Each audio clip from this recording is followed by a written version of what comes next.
Hi, everybody, and welcome to the Good Stories Podcast. My name is Jody, back again with my big brother, Steven, and we are ready for a new story today. But first, a quick reminder that we opened up a t-shirt giveaway. So there's a link in the episode notes where you can enter for one of our Jolly Dragon t-shirts, which is exciting. So check it out if you're interested. And we want to say hi to our listeners from new places this week. So our top 5 are from Birmingham, UK, Holliston, Massachusetts, Rosedale, Maryland, Sacramento, California, and Philadelphia, Pennsylvania. Thank you for listening. All right, so there is an iconic movie from the 1980s called The Neverending Story that I personally know anecdotally is a favorite for a lot of people. I knew it, loved it for a long time, but maybe you don't know that before it was a movie, it was a book. And really, everyone should know about the book because it is fantastic. And this week, we're stepping into it by Michael Ende. I'm going to say his name wrong. I'm sorry. He's German. Michael Ende, The Neverending Story. And it is far deeper and lovely and magical than I think a lot of people expect, going from the movie, which is fun, to the book, which is big. And if you're only familiar with the movie, you may be surprised to learn that it ends in the middle, almost exactly halfway through the book. So there's just a lot more to it. And this one was actually a request from a listener back in January, I think. So, Michelle, if you're listening, this episode is for you. Time for a story. Bastian Balthazar Bucks is an unhappy little boy. Untalented and fat, he is a natural target for the local bullies. One day, while fleeing a pack of bullies, Bastian hides in a bookstore where he comes across a very unusual book. He steals the book, skips class, and hides in the attic of a school so he can read it in peace. The book, titled The Neverending Story, is a tale placed in the wondrous land of Fantastica. Fantastica is being consumed by the mysterious Nothing, and to make matters worse, the childlike empress is ill and dying. Bastian follows the great quest of the green-skinned hero Atreyu as he searches for a cure for the childlike empress and a means of fighting the Nothing. As the tale progresses, Bastian begins to suspect his own role within the book and how he is to interact with the never-ending story. All right, this is a tough one, brother, because there's the movie, which did a lot right, and then there's the book, which there's just so much more than people know about. So, kind of interested to get into this one. It's going to be different. Yeah, I am stoked to talk about this one because we grew up with the movie, and I enjoyed it. Falkor the Luck Dragon. Everybody remembers Falkor the Luck Dragon. It was just a huge part of our childhood. And then I remember when I was younger, I was given a copy of this book, and it shocked me. I read the first part and thought, well, okay, that's kind of like the movie, sort of. And then I read the second part and thought, well, that got weird. It does. And it didn't hit home for me when I was younger. But in rereading it now, there is depth to this that I just totally missed before. And I am especially excited for when we get to the second half, because I think what disappointed me earlier, I now see with different eyes. And I think is going to really surprise people when we get that far. I agree entirely. That I read it in middle school after having seen the movie many times and got to the second half and thought, that was weird. But I did not read it correctly. And now reading through, I love it. And I've kind of waited to bring this one up until after we're done on fairy stories by Tolkien, because I think there's a lot that's relevant from his essay that we talked about, dropped a couple weeks ago, to this story here. And yeah, when I read it in middle school, I was expecting the movie, and the second part just struck me as bizarre. And now I'm like, oh, that's really good. Really good. And I love that you brought up on fairy stories, because that's all I was thinking about reading through this, especially the second half. It would be like if somebody says, I'm going to write a story to illustrate everything Tolkien was trying to speak about in that. Both the good and the bad, both the wonder and the perils of it. I'm going to write a story about it. And I think that Michael Ende did. Yeah, so a spoiler alert. I hope you just listened through, because I think we will do this in 2 parts. Should I say that up front? Yeah. Because I think the middle of the book is a natural break where the movie broke it off, but it's not done without the second half. So I think we're going to split it. But I hope you stick around because it is so much richer than the movie portrays, even though I enjoy the movie. So please don't take it as an insult. Although I did rewatch it recently. The Muppets are so strange now. I'm just not used to them anymore. Falcor is immense. I read somewhere it took like 12 handlers just to move his giant body. Oh, it must have. He was huge. And he winks a lot. He does. Yeah. And that, I believe, is in the book. Mm-hmm. An age recommendation, I don't know, 10 or so? Yeah. And up. And up. I mean, like I said, I read this in middle school, and I read it as a fantasy story. Fun. Much more now, much richer now. So 10 and continuing up the rest of your life. I think the more you have read fantasy, the more you're going to get out of this and enjoy it. So, yeah, that makes a lot of sense. You know what else really surprised me about this? This is a new book, at least according to my standards. Yeah, for us. Yeah, this was published in 1979. I had in my head that this was much older, but no, it's a relatively contemporary one. The author is not with us anymore. He passed away in 1995. And should we say he hated the movie? He hated the movie. If you watch it, his name's nowhere on it. He sued and lost to get the rights back, but it's because this book, I think, was very personal to him, and the movie did not convey what he was going for. But he was German, and it was first published in Germany in 1979, as you said. And I'm going to try to say the title in German, although I'm very sorry to all of Germany. Here we go. Die unendliche Geschichte. Nailed it. I don't know, but I even looked it up. I tried. But he was already famous in Germany for another book called Momo, and that came out first. And then this was kind of the follow-up to that. But they both have these really deep kind of fantastical and philosophical themes running through them. So I think we should do Momo someday later. I'm looking forward to reading it. I have not opened that one, but I hear good things. The other thing I learned is the original book was printed in 2 colors. So I have the translation by Ralph Mannheim. I think you have the same. We have the same book. Yeah, we could reference page numbers. We never have the same version. I think in a lot of ways, though, this is I think this was the original English translation. This was the one that kind of made it big. So this is sort of the standard English translation, as I understand it. The German one that first came out had the red text was This World, Bastian's World, and then the green text was Fantastica. But I think it was expensive to publish. So mine has normal text and then italics for the human world, Bastian's world. And it's a clever back and forth because you get the being present inside of this fantasy land as well as being present inside the attic of this school with Bastian reading this book. Yeah, and the interaction between the two worlds, between Fantastica and our world, the interaction between the primary and the second world is, as you say, really well done and such a key component of, I think, what he was trying to say, or at least what I got out of what he wrote in this wonderful story. I will get the name mixed up because in the movie it's Fantasia and the book it's Fantastica, or at least in my translation. So Fantastica is what I'm going to try to go with. I'd forgotten that there are 26 chapters in this book, and each one starts with a letter of the alphabet. And that's significant too as we go along, but just the play on letters and words and structure of this whole thing, I find brilliant.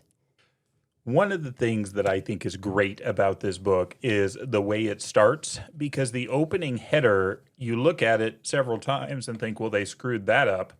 What it is a mirror image or a reverse image of the following. Carl Conrad Coriander, Old Books. And what we quickly learn is that this is an inscription on a window as if you were looking outside.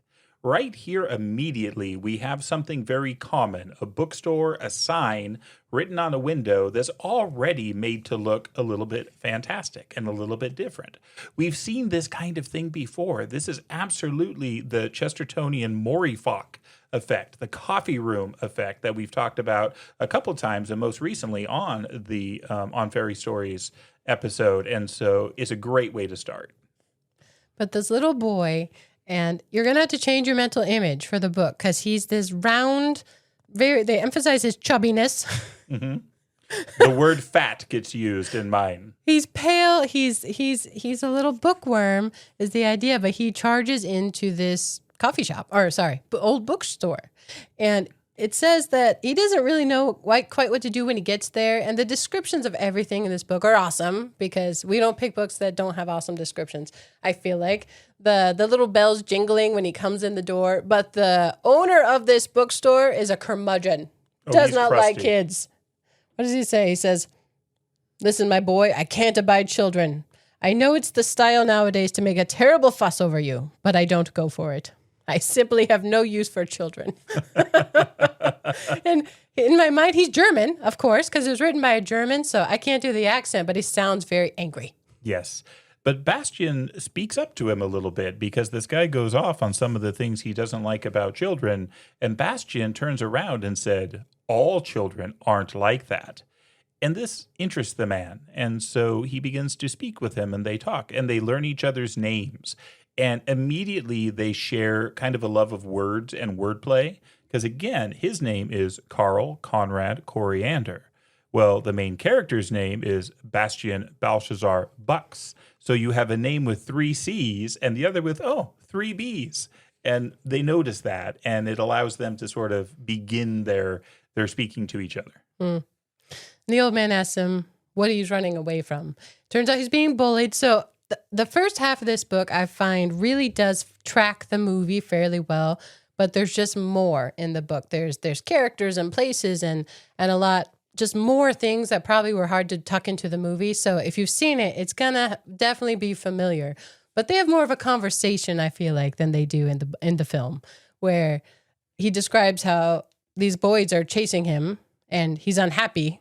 And I think here is also where we learned that his mom had recently died. Yeah. Yeah, so he's having a hard life and it's not going well. And he's pretty open with this guy about the different things that are happening to him, the different names he's called, what happened when he tried to stand up with them and they threw him in a dumpster. I mean, it is not going well in his life, but they have this kind of grumpy, but also sort of cordial back and forth. They bond grumpily. Yeah. But then the guy hears the phone. And so he takes off into the back room because he has to speak on the phone. And in doing so, he puts down the book that he has been reading that was sitting on his lap. It says Bastian went over to the chair, slowly held out his hand and touched the book. In that moment, something inside him went click, as though a trap had shut. Bastian had a vague feeling that touching the book had started something irrevocable, which would now take its course. And they always describe the book, and it is beautiful. And importantly, it has this insignia, this emblem on the front of, it's an oval of 2 serpents eating each other's tails. One light and one dark. And it's called The Neverending Story. So the title of the book inside this book is The Neverending Story. And it says Bastian knows he cannot leave without this book. He's not prone to stealing. This is an honest kid, but he can't leave without the book. This is one of the best passages I have ever read about the heart of a book lover. Bastian Belshazzar Buck's passion was books.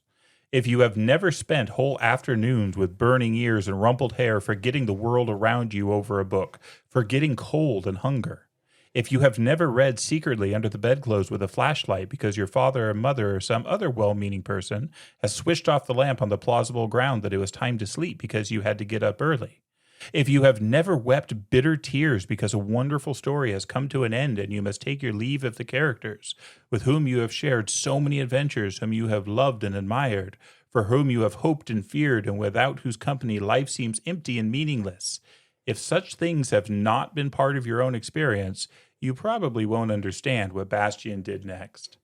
Well, I can tell you, that is part of my experience.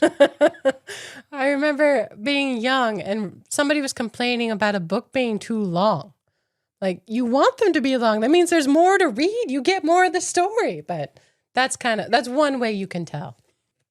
It is pretty shocking, though, that he just naps it. He tucks it under his sweatshirt and he goes out the door. And he says he quietly closes the door behind him. Only then did he start running. I don't get the impression this kid runs a lot. No. But when he steals a beautiful book from an old bookseller, he does. But he knows he can't go home. Things are clearly bad with his dad. They don't have a relationship. And it's odd how the reference to his mom dying is kind of offhand. You get the impression that his dad is just checked out. Mm-hmm. But Bastian can't go home, so where else do you go? He has some ideas. It says Bastian had read stories about boys who ran away to sea and sailed out in the world to make their fortune. Some became pirates or heroes. Others grew rich when they returned home years later. No one could guess who they were. But Bastian didn't feel up to that kind of thing. He doubts anyone would take him as a cabin boy. But he has another option and another plan. He has no intention of going to school this day, especially with the bullies. But the school has an attic, a large attic, and he knows where the key is. And so this is going to solve his problem. He is going to sneak up into the attic, and this will be his opportunity to read the book. So I did just watch the movie, and that attic is spooky. Like there's skeletons and things everywhere, but that's actually in here, but I don't find it nearly as creepy when I read this. Honestly, the music in the movie is very minor toned. I've had the song in my head for days as I've been reading this. And it's all very minor key, but there are stuffed animals, so a big owl, a golden fox, and a big owl, a golden eagle, a fox, and so on. And all this odd equipment. Seems like a good place to read. Nobody's going to bother him. There's army blankets he can curl up in. There's all sorts of stuff there. And this is really kind of the ending of this prologue. And again, just an incredible job about making me think about literature. I mean, he's already made me think about what it is to be a reader and to have a passion for books. He's already hooked me with that. But now he moves into this whole idea about the book itself. I wonder, he said to himself, what's in a book while it's closed? Oh, I know it's full of letters printed on paper, but all the same, something must be happening, because as soon as I open it, there's a whole story with people I don't know yet and all kinds of adventures and deeds and battles. And sometimes there are storms at sea, or it takes you in strange cities and countries. All those things are somehow shut up in a book. Of course, you have to read it to find out, but it's already there. That's the funny thing. I just wish I knew how it could be. Suddenly, an almost festive mood came over him. He settled himself, picked up the book, opened it to the first page, and began to read The Neverending Story. Chapter 1, Fantastica in Danger. So this is the first one that starts with an A. So the next chapter 2 starts with a B. Chapter 3 starts with a C. So this one is all the beasts in Howling Forest were safe in their caves, nests, and burrows. I didn't expect it to start that way. But the movie, as I recall, does this opening scene pretty well, the gathering of strange creatures in the Howling Forest.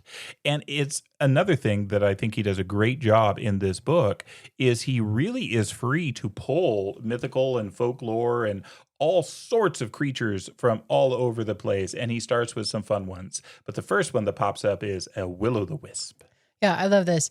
The will-o'-the-wisp has lost its way, and that's something quite unusual, even in Fantastica, because ordinarily will-o'-the-wisps make others lose their way. But it comes upon a group of diverse creatures, as you say.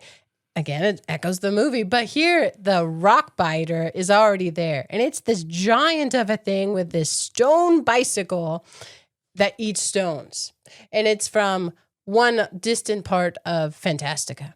And then there's a hobgoblin. There's what's the other one? A tiny. That one was so fun. I love the tiny. But they're all from these different areas of Fantastica and have traveled so far. And the will-o'-the-wisp wouldn't usually come up to a group of creatures. They don't trust each other like that, but they all have a white flag. They're all on a mission. And they are on a mission to go see the childlike empress. What a great title that is. I wonder if it's as good in German. It's not the child empress. It's not the childish empress. It's the childlike empress. And they are all going to see her, who is the ruler of Fantastica. And as the will-o'-the-wisp comes upon them, they all ask him, what's your story? And the Will-O'-the-Wisp is hesitant to divulge this, but they all say, yeah, I think we're all here for the same reason. Spill it. And they do. They share their stories. I will say, since you mentioned the tiny, it's a delicately built little fellow in a bright colored suit and a top hat. And he does have a racing snail. Yes. I love the racing snail so much, and it'll show up here in a moment. The names are really good. The Will-O'-the-Wisp, his name is Blub. The tiny's name is Gluguk, which is just fun to say. And I'm going to try the rock chewer, Bjornkrakzark. No rock chewer will ever correct you. That's so true. They also call them cheesy wheezies for some reason. I forget why. Oh, because they eat holes through stone, like enormous Swiss cheese. So all these characters have this little paragraph about them. And it builds the world. And we've talked about world building before, but this is excellently done. And yeah, they share this story that all of them are having a similar experience where they're coming from, and they're on their way to the ivory tower. And again, all similar, but here's a good example. It usually started with just a little chunk, no bigger than a partridge egg. But then these chunks got bigger and bigger. If someone put his foot into one of them by mistake, the foot or hand or whatever else he put in would be gone too. It didn't hurt. It was just that a part of whoever it was would be missing. Some would even fall in on purpose if they got too close to the nothing. It has an irresistible attraction. The bigger the place, the stronger the pull. None of us could imagine what this terrible thing might be, what caused it, and what we could do about it. And seeing that it didn't go away by itself but kept spreading, we finally decided to send a messenger to the childlike empress to ask her for advice and help. Well, I'm the messenger. And the others say, I'm traveling on the exact same errand. The exact same. A night hob, that's the other one. It's very owlish as it goes. But they all say, we don't have any time to waste then. There's something consuming all corners of Fantastica. At this point, they all decide it's time to get moving, and they each hop on their individual conveyances. The night hob thinks he's got this. He's flying a bat, so clearly he's going to get there first. But the tiny, Glukuk the Tiny, was last to set out.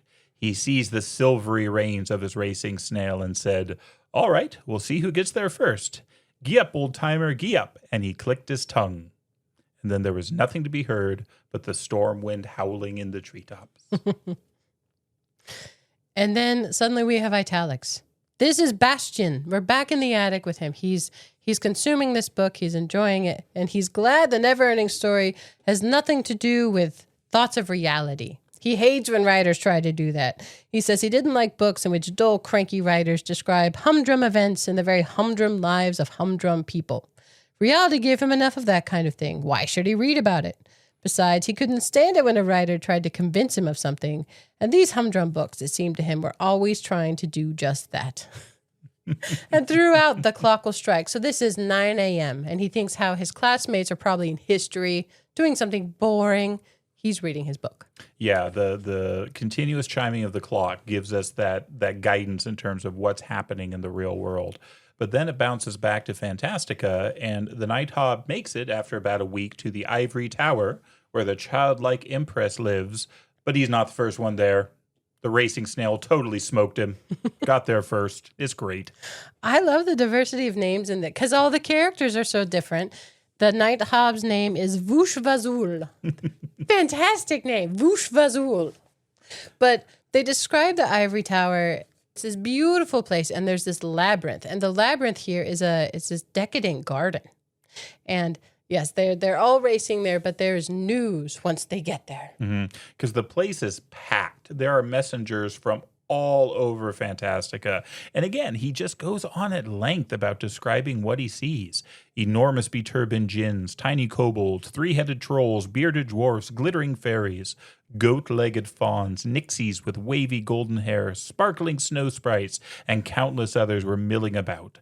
I mean, he just goes lavish on the different creatures. And what they learn when they get there is that really no one can see the childlike empress, because the childlike empress is ill. And in fact, there's a rumor going around that she may be dying. I'm sorry, I have to compare it to the movie. Have you seen it recently? Not recently. The childlike empress lives in this magnolia blossom, like up inside. It's like a cocoon flower where she lives. And this labyrinth, it's not even for protection. It says no one would ever attack her. She is kind of a perfect ruler, but not how we think of it. She doesn't enforce laws, nothing like that. It says she doesn't think of anything as right or wrong, good or bad. She doesn't rank like that. But in the movie, it's this very tall, stately, bearded man who announces that she's ill. In the book, it's a centaur, and I love it. I have a special spot for centaurs. Always cool. Always awesome. These 4 initial creatures that we met in the Howling Forest end up showing up together. They finally, I think the rock chewer is the last to show up because he decided to eat his bicycle. So he was the last one, but he got hungry. there. And then they all wait around, but apparently the 4 of them become very good friends. And there's a line here that's going to be important because it gets stated over and over. During the long waiting period, the 4 so unalike messengers became good friends from then on, and they stayed together. But that's another story and shall be told another time. That recurring phrase, but that's another story and shall be told another time, leads to the world building. There are all these stories that are spiraling out and all these other stories that we don't yet get to hear. I love that. Yeah, I referenced Tolkien's on fairy stories, the tree of tales, the soup of story, whatever analogy you want to go with there. That's throughout this book, that there's these characters and they have their own story. That's not the story being told here. They're just in and out. They're a piece of it. But yes, told another time. The childlike empress, as you said, though, is absolutely the ruler of this land. And this is a great description. The childlike empress, as her title indicates, was looked upon as the ruler over all the innumerable provinces of the Fantastican Empire. But in reality, she was far more than a ruler. She was something entirely different. She didn't rule. She had never used force or made use of her power. She never issued commands, and she never judged anyone. She never interfered with anyone and never had to defend herself against any assailant, for no one would have thought of rebelling against her or of harming her in any way. In her eyes, all her subjects were equal. She was simply there in a special way. She was the center of all life in Fantastica. I like this next bit. It says, without her, nothing could have lived any more than a human body can live if it has lost its heart. So she's not a ruler in terms of demonstrating right and wrong, moral code, using any kind of power, but definitely in terms of understanding. And she is the heart of this whole land. And it's wonderful how I use that word again, diverse. The creatures are who come to her with full faith that she can do something. But it's devastating that they learn she's sick, and not just sick, maybe dying. That doesn't stop all the healers of all these lands from approaching her. There's a whole medical convocation that happens here. And we bounce back, though, to the italics, to Bastian and his thoughts, because here he describes his memories of when his mother died, of the hospital, of the doctors there gathering around his ill mother, and what that did to his father. And so, again, very poignant scene inserted in this other scene where we're just getting to know the childlike empress. Yes, as Bastian knew his father was sad, he himself had cried for many nights. Sometimes he had been so shaken by sobs that he had to vomit. But little by little, it had passed. And after all, he was still there. Why didn't his father ever speak to him? Not about his mother, not about important things, but just for the feel of talking together. This is a very lonely little boy, and you feel that as he's enjoying this book. He's escaping to this wonderful land. Mm-hmm. You had mentioned the centaur. The centaur is, of course, named Chiron, which everybody will remember from Greek myth, sometimes pronounced a little differently. But yes, centaurs and healing, they go together, and this is the greatest healer and physician of the land. You say everybody would remember that. I wouldn't remember that. Oh, yeah, he's wonderful.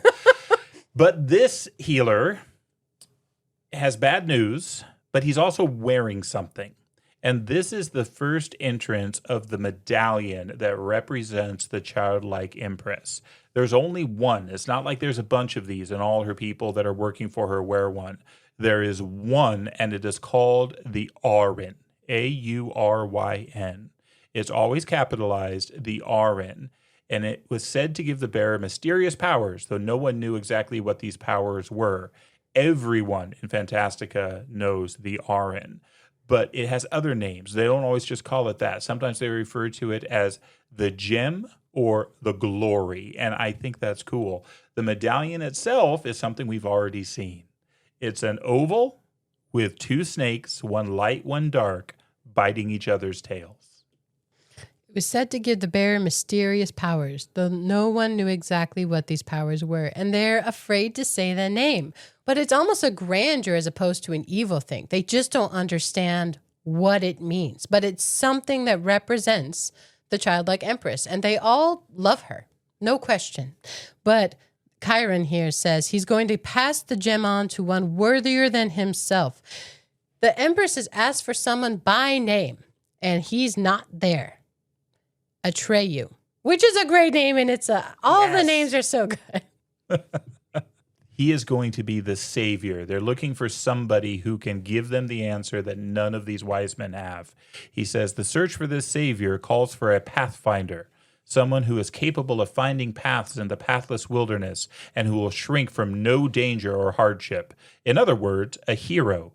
And the childlike empress has given me the name of this hero, to whom she entrusts her salvation and ours. His name is Atreyu, and he lives in the grassy ocean beyond the silver mountains. I shall transmit Auryn to him and send him on the great quest. Now you know all there is to know. And he rides off, or runs off. Runs off? Runs. He runs off. It's a centaur. The word here is thumped in the book. He thumped out of the room. And then he ran, because he has to go find Atreyu. But apparently Fantastica is immense. So many people, so many places. And Atreyu, he knows, lives in the grassy ocean behind the Silver Mountains. And it says it's a many-day journey from the Ivory Tower. This centaur, who's a formidable person, almost dies in the effort to make it there. But we learn about these people. They hunt the purple buffalo on the grassy ocean. And everything about the characters in the world building is fantastic. And I think it's always what was missing when you watch the movie, because Atreyu just kind of shows up. Mm-hmm. How did he know to be there? He's like, fine, if you don't want me, I'll go. But the centaur, it's so important. Their trust in the commands of the Empress are so strong. He nearly dies going to find this person. He's looking for a hero. And he comes into their camp, nearly died. They have to help him. And it turns out Atreyu's not a man. He's a boy. He's actually out on a hunt where he's going to shoot the buffalo, the rite of passage hunt where he would be deemed a man. And he is called back from it to talk to the centaur, to Chiron, and he's upset about it. So they don't start well, these two. Yeah, Chiron is really worried about him because he's a kid. And he does not want to trust the kid with this task for his own safety, but also for the safety of everyone else. But these are the commands of the childlike princess, or at least the instructions. And they have such trust in her, such faith in her, even if they don't understand her, that Chiron is going to do it. And so he is going to pass on the Auryn. But he gives some guidance on this. He said, Auryn gives you great power, he said solemnly, but you must not make use of it. For the childlike empress herself never makes use of her power. Auryn will protect you and guide you, but whatever comes your way, you must never interfere, because from this moment on, your opinion ceases to count. For that same reason, you must go unarmed. You must let what happens happen. Everything must be equal in your eyes, good and evil, beautiful and ugly, foolish and wise, just as it is in the eyes of the childlike empress. You may only search and inquire, never judge. Always remember that, Atreyu. And Atreyu does recognize Auryn. He says, I will be worthy of the glory. When should I start? Immediately. He goes now. It says, every hour may count, even now. And he's commanded to, or he's told to say goodbye to his parents and your family. And Atreyu says, I don't have any. And we learn his name actually means son of all. He was raised by the community.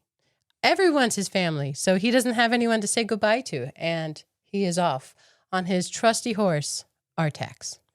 And this clicks with Bastian. It pops back into the italics because Bastian doesn't really feel like he has parents anymore. His mom has died and his dad has checked out, at least towards him. And so this really hits home for Bastian. This is a connection between him and Atreyu. But Atreyu is brave in ways that Bastian doesn't believe he is. And I think it's important that Atreyu was called away from his hunt where he was about to become a man and he was not allowed to finish it. He's very willing, and he actually trusts his own abilities to hunt and track and all these things very much so. But he is not officially a man. And interesting that we have a little boy reading the book and the childlike empress who's guiding the whole thing. So there's something about that childishness, that childlikeness that's important to this story. There are two other things in this chapter that I think are important, or one's important and one I think is funny. So the important one, on a remote night black heath, the darkness condensed into a great shadowy form. It became so dense that even in that moonless, starless night, it came to look like a big black body. Its outlines were still unclear, but it stood on 4 legs, and green fire glowed in the eyes of its huge, shaggy head. It lifted up its great snout and stood for a long while sniffing the air.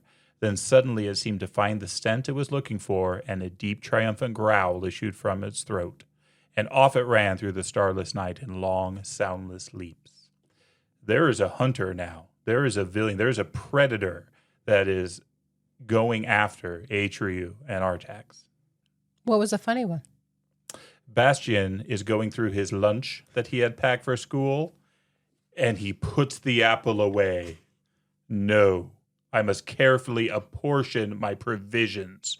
Who knows how long they will have to last me.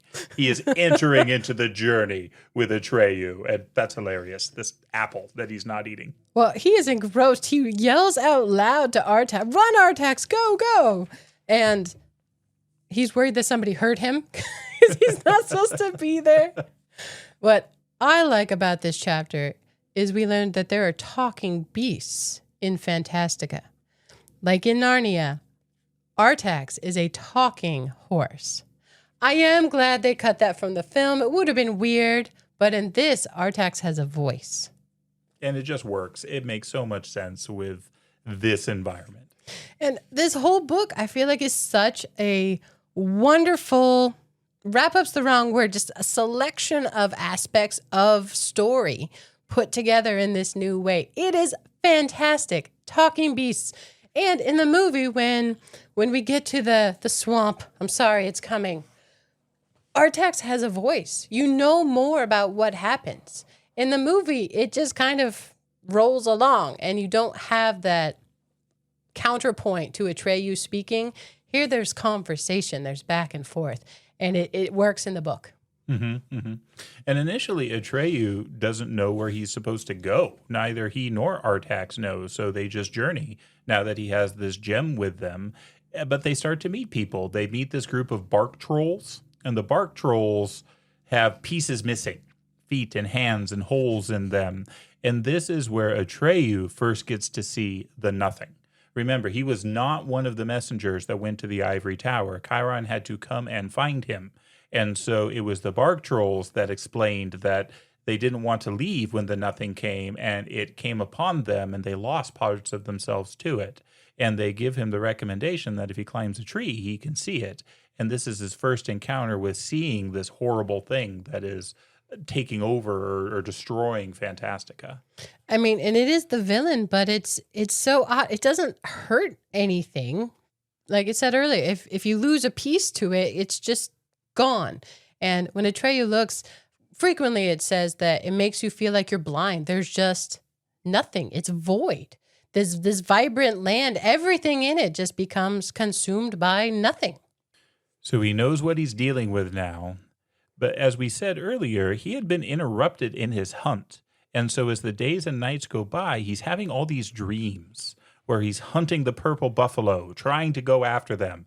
But for one reason or another, it never works. He's never able to actually finish the hunt. But finally, one of these dreams gives him the guidance he needs to know where to go next. This is a purple buffalo speaking to him in a dream. And though that sounds like a fever trip, it actually works when you're reading through the story. It's prophetic. It's good. If you had killed me, you would be a hunter now. But because you let me live, I can help you, Atreyu. Listen to me. There is in Fantastica a being older than all other things. In the far north, far from here, lie the swamps of sadness. In the middle of those swamps there is a mountain. Tortoiseshell Mountain is called. There lives Morla, the Aged One. Go and see Morla, the Aged One. I do have to point out just some of the beautiful places he goes through, and because I love the creation of this world. And they're only given a little piece each, but now he has a destination. He is off on his way to find Morla, the Aged One, and he goes through the singing tree country. Each tree had a different shape, different leaves, different bark, but all of them in growing made soft music that sounded from far and near and joined in a mighty harmony that hadn't its like for beauty in all Fantastica. He sees the glass tower of Erebor, where it catches and stores starlight, and there was another really beautiful one. Oh, the Sassafranians, which I think is a great name. The flaming streets of Salamander and the Sassafranians who live there. They are born old and they die when they become babies. There's just so many of those in here. And in none of these does he stay. He is walking a path and he is guided by Auryn, and now he has a name. But they're tucked in here and I love them. And I think it's the richness that you get from the book. Yeah. And I'm glad we have those areas of great beauty and richness, because the next place he goes is the Swamps of Sadness. And they earn the name here very, very quickly. So there was a prompt online that I saw a while back, and it was like a school essay prompt. It's like, name a scene from a movie that traumatized you when you were a child, and why was it Artax dying in the swamp? This place is desolate. This place is where people lose hope. All creatures lose hope. And so Atreyu is guarded. He's wearing Auryn, and this matters. It protects him to a certain degree. His horse isn't. And Artax gets sad, but not just sad, crushingly sad. And the swamp will swallow you and you lose hope. And he does. This is horrible. It is. Atreyu tries to save him. He tries to put Auryn on Artax, but Artax says, no, don't. The childlike empress gave that to you. You do not have the right to hand that on to somebody else. And so down goes Artax. What struck me is that this is a 400-page book. This is page 60. Yeah. This is the first adventure. In the movie, we got to identify with the horse, it feels like, for a bit longer. Here, this seemed to happen almost right away. It's the same in the movie. Is it? It's just crushing. Okay. Because Artax is his only friend, and suddenly Atreyu's left alone.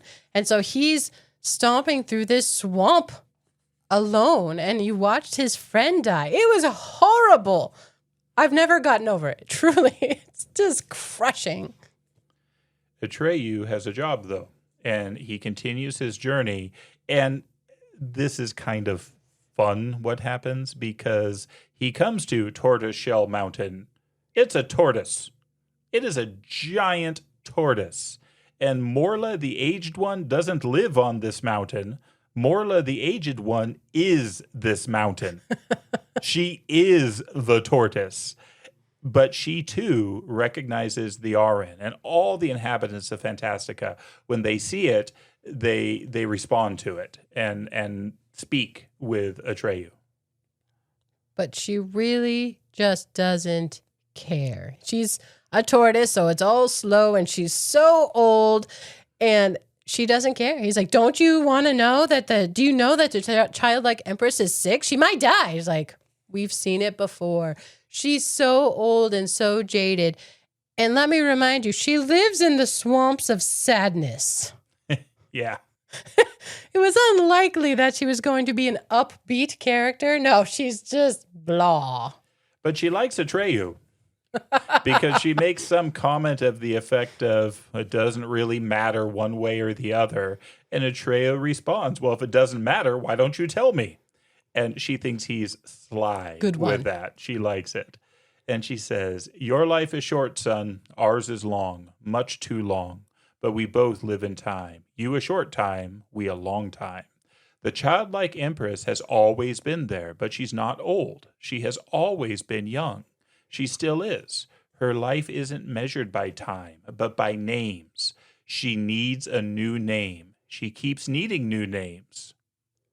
She asks if Atreyu knows her name. He says, no, I've never heard it. She said, not even we can remember it.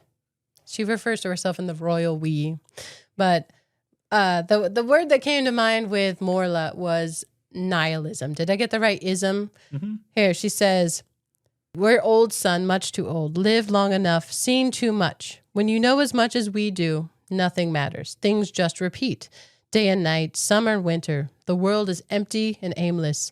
Everything circles around. Whatever starts up must pass away. Whatever's born must die.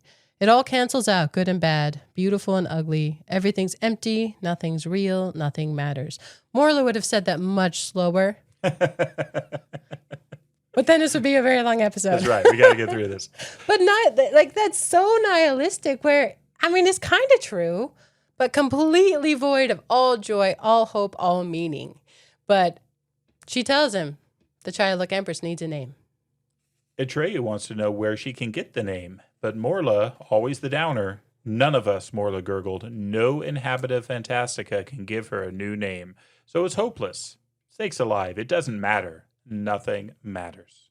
So we have learned some important pieces here. One is that the childlike empress needs a new name, but we also know that nobody in Fantastica can give it to her. Atreyu keeps pushing, though, and tries to find out who can or who can tell me who can give her a new name. And again, it doesn't matter, she replied, but maybe Uyulala in the Southern Oracle knows. She may know. It's all the same to us. And he wants to know how he can get there. And she tells him that he'll never get there. It's so far away, so many lifetimes worth of travel. There is no possible way that he can get to the Southern Oracle. At that same time, the shadowy being which had condensed out of the darkness of the heath picked up Atreyu's trail and headed for the swamps of sadness. Nothing and no one in all Fantastica would deflect it from that trail. The darkness is hunting Atreyu. And here we pop back to Bastian. He's like, oh, I could give her a name. He's tops at that. I love that he uses the word tops. That's in the book. Tops. He writes stories and he loves naming things. This is a fantastic thing. He's like, oh, I could do that. But it says, unfortunately, he was not in Fantastica, where his talents were needed and would even have won him friends won him friends and admirers. All he could do was hope and go on reading. The day keeps chiming away. We're at 1:00 in Bastian's world. We are now approaching, though, one of my favorite chapters in the book, because we are approaching the deep chasm and Igramil the Many. And this is just fun. This is one of your favorites? Yes. What's with you and spiders? I think a more appropriate question is what's with me and luck dragons? Because this is where we meet Falkor. Yes, Atreyu is on his way plotting. And remember, the gem, the glory, it guides him, but there's just no way he can get as far as Morla said he needed to go. So he's feeling very bleak here, but he's remembering a song of his people, and it says, better the huntsman should perish in the swamps, for in the dead mountains there's a deep, deep chasm, where dwelleth Yrgramil the Many, the horror of horrors. There are these massive webs across this gorge, and caught in the webs is a dragon. Luck dragons are among the strangest animals in Fantastica. They bear no resemblance to ordinary dragons, which look like loathsome snakes and live in deep caves, diffusing a noxious stench and guarding some real or imaginary treasure. Such spawn of chaos are usually wicked or ill-tempered. They have bat-like wings with which they can rise clumsily and noisily into the air, and they spew fire and smoke. Luck dragons are creatures of air, warmth, and pure joy. Despite their great size, they are as light as a summer cloud and consequently need no wings for flying. They swim in the air of heaven as fish swim in water. Seen from the earth, they look like slow lightning flashes. The most amazing thing about them is their song. Their voice sounds like the golden note of a large bell, and when they speak softly, the bell seems to be ringing in the distance. Anyone who has heard this sound will remember it as long as he lives and tell his grandchildren about it. So in the movie, because I got to make the comparison, he's very dog-like, the luck dragon. In the description here, to me, he's very almost like a lion snake thing, but massive and covered in fur, but very beautiful the whole time. But here he's trapped. Atreyu can see it from a distance. He is trapped inside these webs and he's fighting, but losing. And what he is fighting is about to show up, which is Yggdrasil the Many. And this is such a cool villain, honestly. It basically looks like a spider, but it's all these little bitty ones that kind of work together and join together to make this one whole. And so you can't hit it because as soon as you do, it just separates in front of you. It's like fighting fog. And so it's this terrifying, terrifying creature, but it is also a creature of Fantastica, and it too recognizes the gem and speaks to Atreyu. Yeah, Atreyu runs up and yells, "Stop!" In the name of the childlike empress, stop. All creatures respect this gem. I think that's amazing that this childlike empress doesn't have power she exerts, but just the power of her name and her symbol carries weight with everyone. Everyone, good or evil, it works. And at this point, it goes back into italics, but only for a single line. A cry of fear escaped Bastian. Then a cry of terror passed through the ravine and echoed from side to side. And Yggdrasil turns. They all look like, who yelled? What was that? They didn't say anything. Could she have heard my cry? Bastian wondered in alarm. But that's not possible. But then Yggdrasil starts talking with Atreyu. She's shocked to see a two legs here, and she basically plans to eat him. But again, he's got this gem, this sign, and so they begin speaking.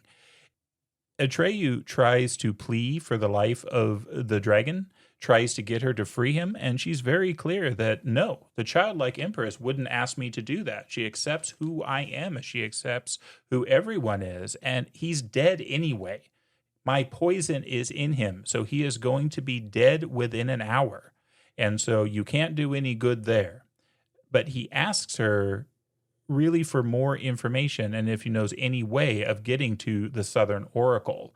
And this is why I like this chapter, because it's this whole eucatastrophe concept. Everything is bleak and dark and in despair, but then there's a surprising turn. And this turn is truly surprising. Yggdrasil says, she knows a way of getting you to the Southern Oracle in a twinkling. But the question is, will you like it? And Atreyu, what did it tell me? It says that she's never revealed this secret, but something about that emblem matters. And she says, you must let Yggdrasil bite you.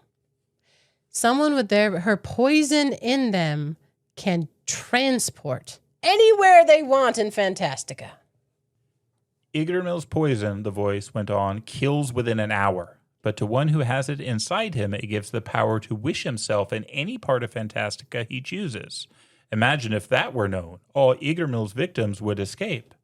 But again, Atreyu wonders what good that's going to do him because he's going to die within an hour after the poison. But he doesn't feel like he has any choice here. He has to get to the Southern Oracle. And this really shows the bravery of Atreyu. What a noble and just brave boy this is. He looked up and said, do what you suggested. Instantly, the steel blue cloud descended on him and enveloped him on all sides. He felt a numbing pain to the left shoulder. His last thought was, to the Southern Oracle. Then the world went black before his eyes. When the wolf, the darkness, reached the spot a short time later, he saw the giant spider web, but there was no one in sight. There the trail he had been following broke off, and try as he might, he could not find it again. This was the thing hunting Atreyu. Poof, he's gone. Back into italics to end this. Bastian isn't liking the way this is going. He said, he's worried that he thinks they could hear him. He says, little by little, this book was beginning to give him a spooky feeling. That's fair. Yeah. So as we go through this, I want to point out there's a lot of circular nature, and we knew it from the emblem on the book, the two snakes biting each other's tail, one light, one dark, that idea of balance. So we've just met a luck dragon, and this darkness, this wolf just showed up. Okay, there's a lot to these kind of opposites inside of this. Even Morla with her complete she's given up on everything. Atreyu's without hope, but he hasn't given up. He's still trying. He has this desperate option, and he takes it. So there's a lot of these kind of opposite choices, opposite feelings toward things. And Atreyu couldn't have died because the next chapter starts with him waking up to the world. And out of a tower walks the luck dragon. Falkor was listening. He heard this. He had the poison in him. And so he escapes and he follows Atreyu, who he now credits for saving his life. And he's now bonded to him, which is wonderful. We now have the luck dragon and we have Atreyu, and they are together. And Atreyu apologizes. He's like, what could I do? Like, he's not allowed to have opinions. He was told that. He doesn't get to choose. And he says, what could I have done? And the luck dragon says, nothing. You've saved my life all the same, even if I had something to do with it. And luck is in the title of this creature. There was some luck leaving there. There is luck throughout. Falkor is his name, and he relies deeply on luck. It's just part of his essence. It works for him. Luck and winking.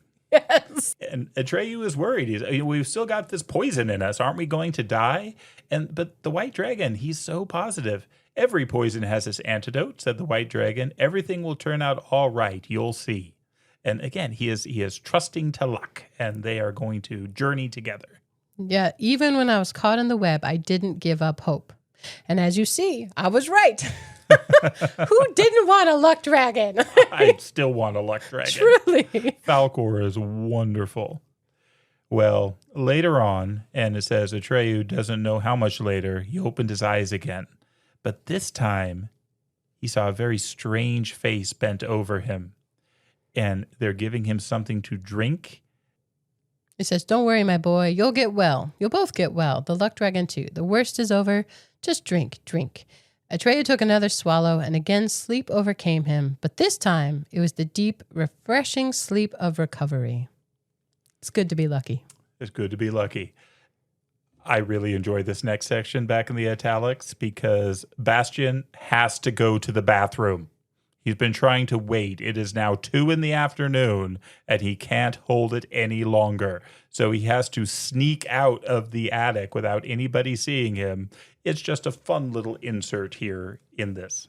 Putting some reality in. As he sat there, he wondered why heroes and stories, like the one he was reading, never had to worry about such problems. This was a common discussion I remember in childhood when we talked about books. I mean, why don't they ever have to go to the bathroom? Truly. Well, it actually works its way into some of these books. Or they never get stomach sick. He's riding a luck dragon at some point. Like, I feel like that would be a little queasy. Well, not a luck dragon, but one of the other dragons, yes. Definitely. But he makes it back to the attic. Don't worry. Atreyu and Falkor have been saved by the Gnomics. I love the Gnomics. That's with a G, like gnomes, Gnomics. And there's really only 2 of them, and I love them both. One is named Urgle, and this is the grumpy old healer woman. And one is named Endiwook, and this is the grumpy old researcher. And they're both fantastic, and they become both very important. Urgle, because she saves both Falkor and Atreyu, and Endiwook, because he has spent his life researching the Southern Oracle and how to get there. He's a scientist. He's the leading expert on the Southern Oracle, but he'd never go himself. He's a researcher. The 2 of them remind me of Miracle Max in The Princess Bride and his wife. Although they're tiny. It says they wouldn't go up to Atreyu's knees. But they bicker back and forth. But the wife is very good at healing creatures, which is great for Falkor and Atreyu. In the movie, she uses like this huge syringe thing. It's hilarious. But this guy has studied the Southern Oracle. And it's kind of helpful, but also kind of not, because he's never actually been. He's very analytical at a distance. And Atreyu's ready to go. And he has helped people get to the Southern Oracle, but none of them will tell him anything when they come back. Drives him crazy. He doesn't know what is actually there, what the Southern Oracle, Uyulala, is. But what he does know is that there are 3 gates that have to be passed through in order to get there. The Great Riddle Gate, the Magic Mirror Gate, and the No Key Gate. And he gives Atreyu good advice on each of these 3 gates. They're looking through a telescope. This guy's created a telescope to really see the oracle. And, or I'll just read it. The telescope was aimed at the Great Stone Arch, or more specifically, at the lower part of the left pillar. And beside this pillar, as Atreyu now saw, an enormous sphinx was sitting, motionless in the moonlight. The 4 paws on which she was propped were those of a lion. The hindquarters were those of a bull. On her back she bore the wings of an eagle, and her face was that of a human woman, in form at any rate, for the expression was far from human. It was hard to tell whether this face was smiling or whether it expressed deep grief or utter indifference. After looking at it for some time, Atreyu seemed to see abysmal wickedness and cruelty. But a moment later, he had to correct his impression, for he found only unruffled calm. I think this description of the Sphinx, then this is the first gate, is very good, where it changes moment to moment. And there's something, always has been something very mysterious about the Sphinx. And this is also a great example of the Sphinx across cultures. Because when we talk about the Great Sphinx, everybody knows about the one in Giza, right? On the Pyramid Plateau. It is breathtaking. It is incredible. It is worth seeing. It is strange that when you're standing looking at the Great Sphinx, if you turn around, at least 20 years ago when I was there, you see a Pizza Hut. It's a little bizarre, but it is what it is. It would have been weird if there was one of those at the Southern Oracle. Right. That would have been great. But I think that this isn't referring to that Sphinx so much as it is referring to the Greek Sphinx. And so that one is most famed in the story of Oedipus the King. So where Oedipus is approaching Thebes and is countered by the Sphinx, which is the great riddler, and he has to answer the riddle of the Sphinx in order to save the people of Thebes. Because what Endiwook tells us about this Sphinx is that a Sphinx sees nothing. In a sense, she is blind, but her eyes send something out. And what do her eyes send out? All the riddles of the universe. And so this is a gate that no one can pass without essentially grace. Nobody can answer all the riddles of the universe, yet the Sphinx does allow some people to pass. And Endiwook can't figure out why. He has all sorts of theories. Again, he's an academic, but none of them really seem to make sense. And so he can't really help Atreyu here. He has to almost trust to luck and his purpose, because Endiwook can't tell him what will get him past the first gate. Yeah, he says that they never sleep, and only another Sphinx can withstand the gaze of another Sphinx. And so Atreyu is undoubtedly brave, and he wants to go. And Endiwook really wants to teach him more. Let's talk more. Let's research more. But Atreyu is pretty much ready to go. He's in a hurry. He said, the centaur at the beginning said, every hour may count. And so Atreyu goes, and he passes the Great Riddle Gate. And he's scared, but he's brave, and he keeps walking, and the Sphinx lets him pass. I mean, he is wearing the Auryn. This is the pair of Sphinx in the movie, and I remember that he couldn't take anything with him. He can't take the luck dragon with him. He just has to walk through. It was spooky as a kid, and I just watched. It was still spooky, but somehow Atreyu makes it through. He is protected in a way. There is a wonderful line here as he's walking by. He had been through a good deal in the course of the great quest. He had seen beautiful things and horrible things, but up until now he had not known that one and the same creature can be both, that beauty can be terrifying. I think that's profound. Yeah. Well, the second gate. He makes it through the Sphinx, and the second gate really frightened Endiwook, because the second gate is a mirror where you see your true self. And he has said people like will scream in terror at this and run away. And it's awful. Most people find the second gate worse than the first gate. But this actually doesn't seem to be a big problem for Atreyu. The magic mirror gate. This gate was large and round like a second moon, for the real moon was still shining high in the sky, and it glittered like polished silver. It said it was hard to imagine how anyone could pass through a metal surface, but Atreyu didn't hesitate for a moment. But in this mirror, it says he sees something quite unexpected, which wasn't the least bit terrifying, but which baffled him completely. He, Atreyu, saw a fat little boy with a pale face, a boy his own age, and this little boy was sitting on a pile of mats reading a book. The little boy had large, sad-looking eyes, and he was wrapped in frayed gray blankets. Behind him, a few motionless animals could be distinguished in the half-light, an eagle, an owl, and a fox. Suddenly we're back with Bastian. That defines where he is, describes where he is exactly. Atreyu sees Bastian in this mirror. He says, Bastian, you really are a screwball. Pull yourself together. It's a fun line. He had meant to say this very sternly, but his voice quavered a little, for he was not quite sure that what had happened was an accident.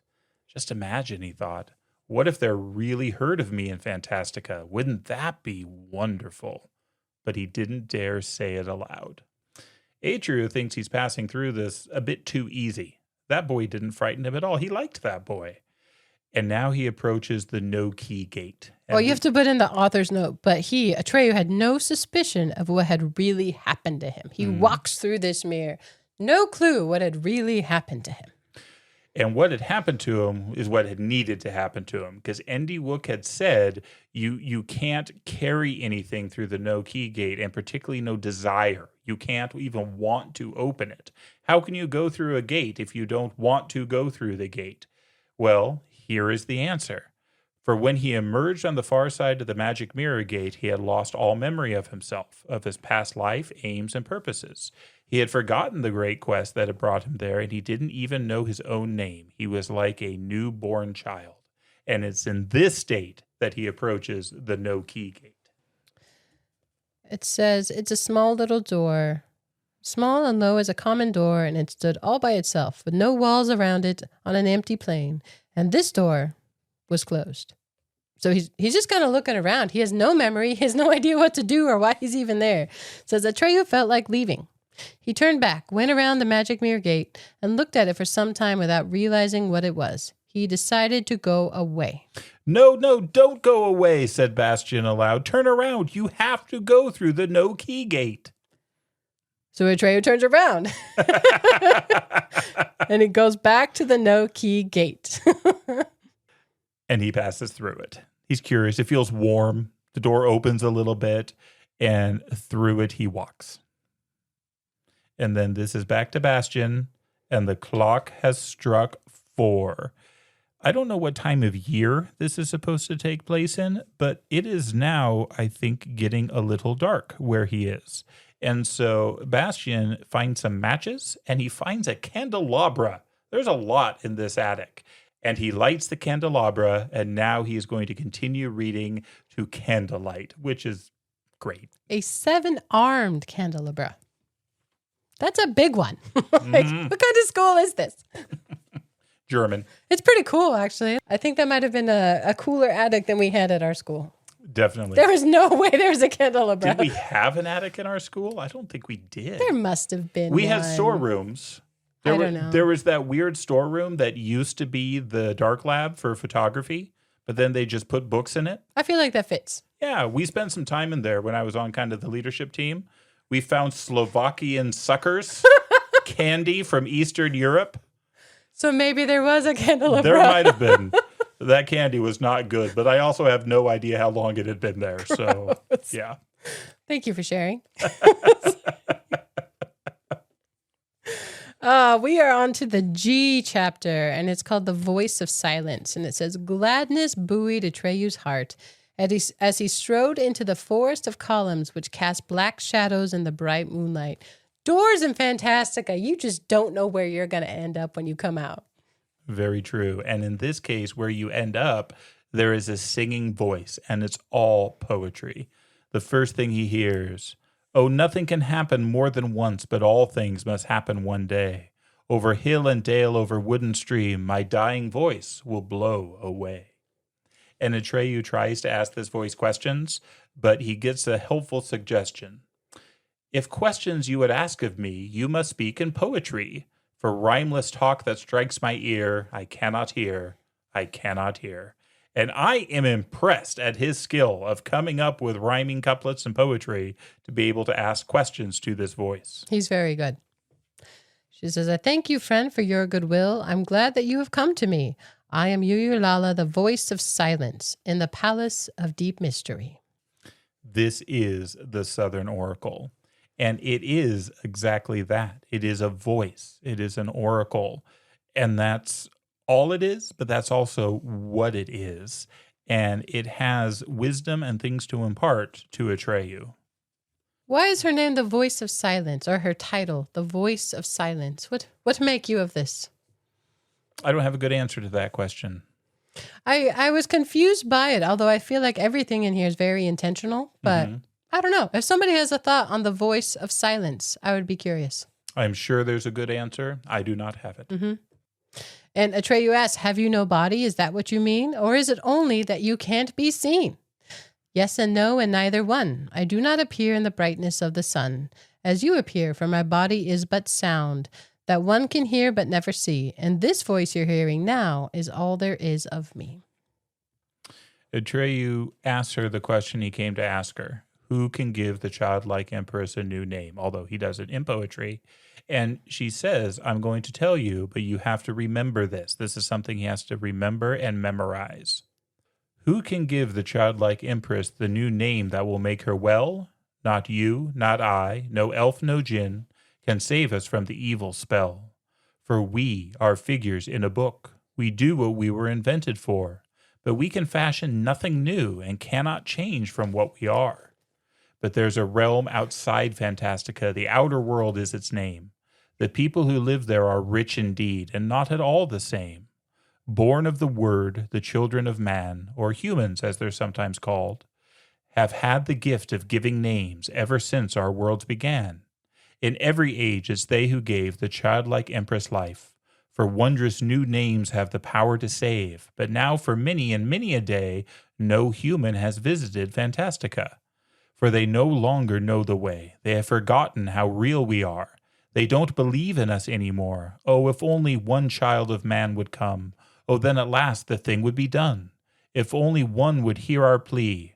From them it is near, but for us too far. Never can we go out to them, for theirs is the word of reality. But tell me, my hero, you are so young. Will you remember what I have sung? He promises that he will. But this whole time, it's like the voice is weeping. And so he's curious, like, what's going to happen next? But he learns that he needs a human to come give a name. No one inside of Fantastica can do it. When did he get his memories back enough to ask? I think when he entered the door. I don't think he had them outside the door. But as when soon he as he passed crossed through, I think he had enough of his memories back to do what he needed to do. But he promises that he will remember. And he asks, what shall I do with what I've heard? And the voice says, that is for you alone to decide. I've told you what was in my heart, so this is when our ways divide, when you and I must part. At last he knew what was to be done. Only a human, a child of man, someone from the world beyond the borders of Fantastica could give the childlike empress a new name. He would just have to find a human and bring him to her. Well, Bastian likes the sounds of this. How gladly I would help her. Her and Atreyu, too. What a beautiful name I would think up. If only I knew how to reach Atreyu. I'd go this minute. Wouldn't it be amazed if I was suddenly standing before him? Oh, but it's impossible. Or is it? And then we're back to Atreyu, and he's looking around at this forest, and it's starting to go away. The oracle had said that she was dying, that nothing has come near, the oracle is dying. No one again will hear Ululala laughing, sighing. You are the last to hear. And this forest and this voice are fading away. It says that all these things must happen, that nothing happens more than once, but all things must happen one day. And so she's embracing her death as the nothing is consuming her, and Atreyu has to run. But as he runs, Falkor is there. And he meets up with Falkor. And I'm so glad, too, that the gnomics are there as well. And they're okay. They're okay. Although Endiwook is very, very disappointed because his life study is now gone. It really does hurt him. It's sad. But at least Atreyu tells him things. All the others wouldn't tell him, and he never knew why. And that's one of the mysteries of this book. Why wouldn't the others who made it through tell him what they'd seen, tell him what they'd heard? It's a good question. We don't know. We don't know. We also learned that Atreyu, who thought he was just there for one night, had actually been gone for a week, 7 days and 7 nights. So time was different through there. And the wounds that he had when he went in are now completely healed, as are Falkor's wounds are completely healed because time has passed and Urgel is amazing and a great healer. But Atreyu says that they have to go, and he doesn't know where, somewhere beyond the borders of Fantastica. And Falkor says, we'll get there. I'll carry you. You see, we'll be lucky. And the gnomics send them off because the nothing is consuming their place. They do make it out, though, and I was very glad. Later on, Engiwook became very famous. In fact, he became the most famous gnome in the world, but not because of his scientific investigations. That, however, is another story and shall be told another time. And Bastian, he's looking up at the skylight. He's like, man, if Falkor was here and flew by, I could help them. They could help me. It would all be good. But he's not there. And Atreyu and Falkor are not with him.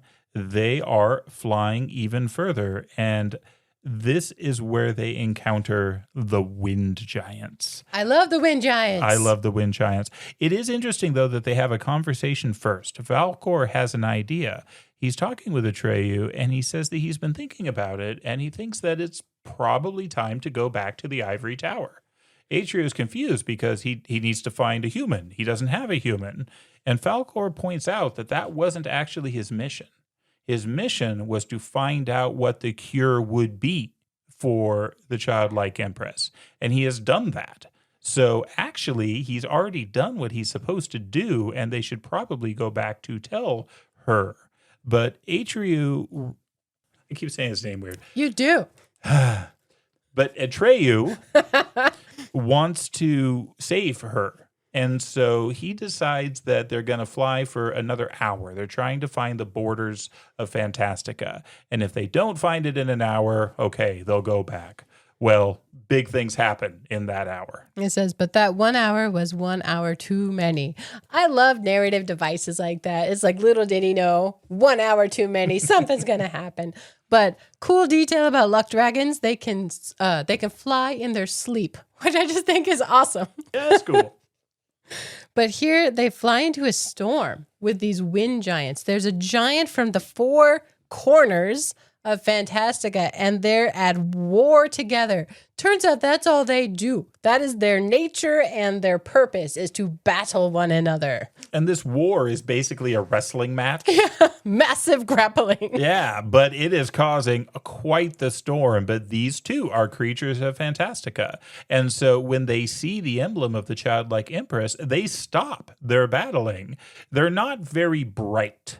And so they only have so long that Atreyu is going to be able to talk with them, but it gives him time to ask the question about where are the borders of Fantastica?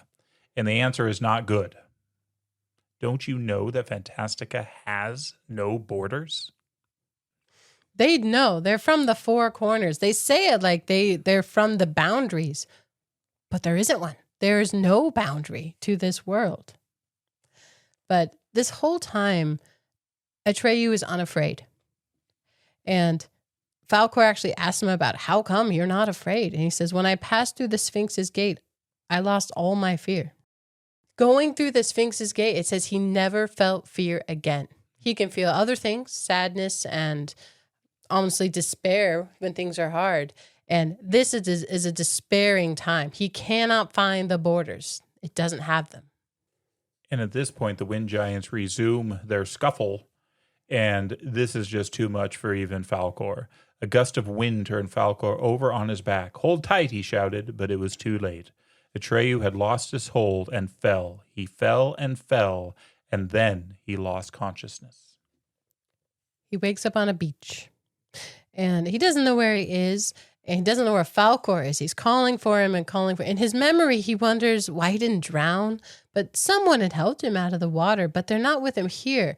But Falkor's gone and the Auryn is gone. It says he had lost the gem. This is a low point for Atreyu. It says no longer was Atreyu a dragon rider, and no longer was he the childlike empress's messenger. He was only a little boy and all alone. And he doesn't know where to go now. The Auryn had always guided him. He didn't always understand what the guiding was, but it always did. And now it's not anymore. And so he looks around, and Fantastica is amazing. The things he sees are just really interesting because he watches a group of very, very scary creatures. He refers to them as spooks. This is the land of the spooks. So think ghosts, think zombies, think all that is dark and terrifying. He sees this group of them walking by and dancing and cavorting, and he doesn't really know what's going on. They reminded me of the creatures at the stone table in Narnia. That would be in The Lion, the Witch, and the Wardrobe, where it's just this collection of hags and goblins and creepy things. And it said if he'd still had the gem, he'd walk right up to them because everyone respects it. But that's not true anymore. So he kind of tags along behind them. He watches from a distance, a safe distance, to see where they're going, because this is weird. Then Atreyu saw what they were staring at in fascinated horror. On the far side of the field lay the nothing. It was the self-same nothing that he had seen from the Bark Troll's treetop, or on the plain where the magic gates of the Southern Oracle had stood, or looking down from Falkor's back. But up until then, he had always seen it from a distance. This time, it was close by. It cut across the entire landscape and was coming slowly but irresistibly closer. It says that these creatures leap into it. They roll into it. They fling themselves into the nothing. No longer is the nothing just coming towards them. They're willingly being dragged toward it. They jump into it. And Atreyu feels the pull of it as well. He has to fight. This is a battle of will to come away from this pull of nothing, this void. It's such an interesting and creepy bad guy. Yeah, that is drawing him in so strongly. But it says he commanded himself to stand still. He braced his will against it, and he starts to run. He starts to run away. And where he comes across now is this town. This is a spooky town. But there's a heavy wooden gate, and he enters into the town, which we learn is Spook City. Yeah, and as Atreyu's going, he's thinking now, because he had the words of the oracle in his mind, and it says, for them, for the humans, it is near, but for us, too far. Someone from Fantastica can't go out, but a human, for them, it is near. And he wonders then, he's like, his life doesn't matter. He says, what mattered was that a human should hear Fantastica's cry of distress and come to the rescue, as had happened many times before, apparently. Perhaps one had already started out and was on his way. He's grasping at straws here, but the oracle had given him some words of hope as he's walking into this spooky town. Meanwhile, there's a brief aside. Falkor is still looking for Atreyu.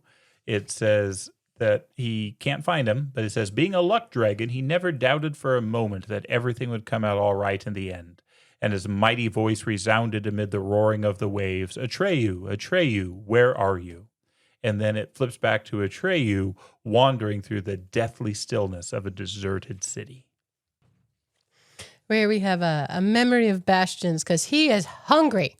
He really tried to stall out his sandwich and his apple. He rationed a little bit, a couple hours. But man, he is hungry. This kid is used to eating. But he has this family memory of this woman named Anna. I think she's like an aunt or something, who used to make great apple strudel. Oh, no, it was a neighbor. It was a neighbor's mom. And just the most wonderful apple strudel. But that food memory brought up this memory of belonging and this time together. And that's what he's thinking of when he's alone in this attic reading about Spook City. Man, it's creepy. This next scene is fantastic. Because this is where Atreyu is walking and he sees a wolf that is chained. And this is where he encounters Gmork. Gmork. Great names in this book. This is Gmork the werewolf. And Atreyu asks him why he's chained. And the conversation that proceeds between the two of these, I want to think about this for like a year. It's like the crux of the first half of this book. Yes. This is the shadow beast. This is that beast that came in to hunt Atreyu and has been hunting him. And his story here is really interesting because what he says is that his task was to hunt for Atreyu and kill him. He doesn't know he's talking to Atreyu, but he says he was telling this to the queen of the spooks. And he said he naturally liked the people because they're sort of like him, but the queen chained him in his sleep and said, "Don't you know that I am a Fantastica as well?" And so she says, "No one can release you from this chain but me, and I am going to go jump into the nothing. So nothing will ever be able to free you." And this is where Atreyu comes on Gmork, stuck on the chain until he either dies or the nothing takes him. Says Gmork hadn't taken his eyes off the boy. He was amazed that this green-skinned boy should look at him so quietly, out of his black eyes, and show no sign of fear. And Gmork asks, "Who are you?" And Atreyu's answer has changed, not out of fear, but he says, "I'm nobody." So the nothing has been capitalized throughout this book, but now Atreyu names himself. He gives himself a name, which is interesting because throughout this, it said that they couldn't give themselves new names. They couldn't come up with new stories inside of Fantastica, but he names himself Nobody. I mean that I once had a name. It can't be named anymore. He is no longer Atreyu, no longer son of all. That makes me nobody. But he's actually very kind to this werewolf. He isn't afraid of him, and he'd had a command not to judge, good or bad, in terms of any creature in Fantastica, just like the childlike empress. So even though he's not wearing the Auryn, he wants to help. He's like, "Don't you want me to set you free? Maybe I can find you something to eat." But Gmork actually shares a lot of information, not just about Fantastica, but about humans and what it means, because apparently he's a wolf in Fantastica, but he can go between worlds. Yeah, it says that, "What about yourself?" Atreyu asked. "You speak as if you weren't one of us." Gmork watched him out of the corner of his eye. "I am not one of you." "Then where are you from? Don't you know what a werewolf is?" Atreyu shook his head. "You know only Fantastica," said Gmork. "There are other worlds. The world of humans, for instance. But there are creatures who have no world of their own, but are able to go in and out of many worlds. I am one of those. In the human world, I appear in human form, but I'm not human. And in Fantastica, I take on a Fantastican form, but I'm not one of you." What an interesting creature. Yeah. That can pass between these worlds, but isn't of either of them. That's a horrible existence. To not have a home, a belonging, a place, but to be able to pass between them. That is brutal. But Atreyu hears that he's gone between worlds. So he's like, "Can I go too? How do I do it?" He still has his mission. There's nothing that will keep this boy from taking the next step towards his mission, if there's any chance. And Gmork tells him, "For you and your kind, it's easy to get there, to the human world. There's only one hitch. You can never come back. You'll have to stay forever. Do you want to?" Without hesitation, Atreyu says, "What must I do?" Mm-hmm. Brave Atreyu. "What everyone else around here has done before you. You must leap into the nothing. But there's no hurry, because you'll do it sooner or later in any case when the last parts of Fantastica go."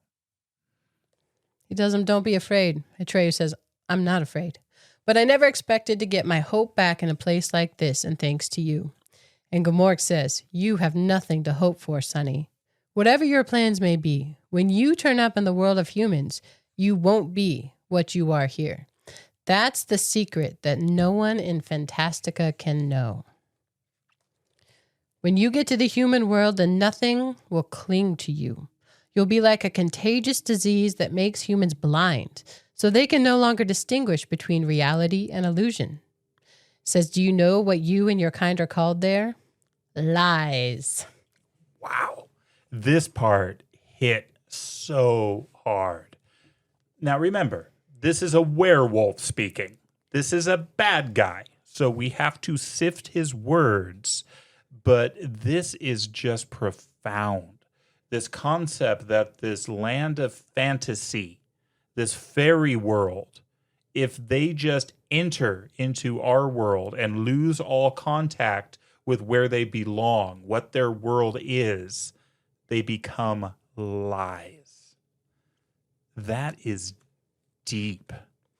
And that also speaks to why Gmork believes that humans hate Fantastica, why they're forgetting about it, because they've been burned by these lies.